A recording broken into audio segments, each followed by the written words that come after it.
On what was an otherwise clear day in the southeasternmost states, satellites were showing signs that there was a problem. Smoke plumes shooting this high into the atmosphere indicated a very hot fire burning in southeast Georgia.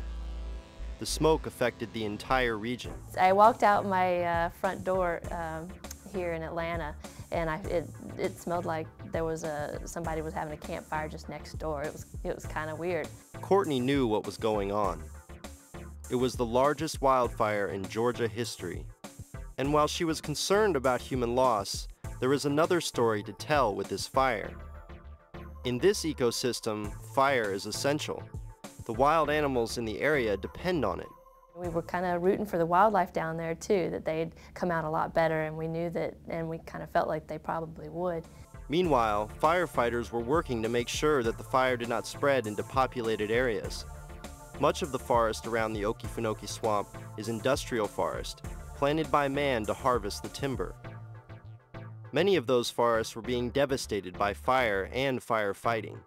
We saw lots of ground cover disturbance where the bulldozers would just go.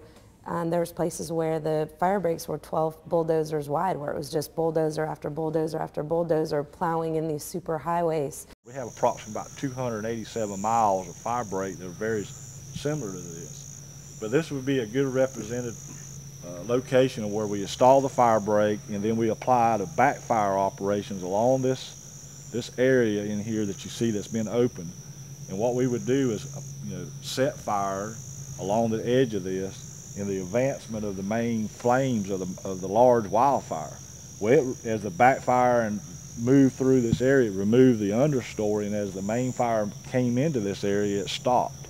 As the fire raged more intensely, wildlife was burrowing in or on the run. Even though there were individual animals that suffered, on the whole, the populations did very well. They have an amazing ability to escape. The safest area is to go back into the black. It's already burned, it's not going to burn again. That blackened area grew to almost 600,000 acres, the worst in Georgia history.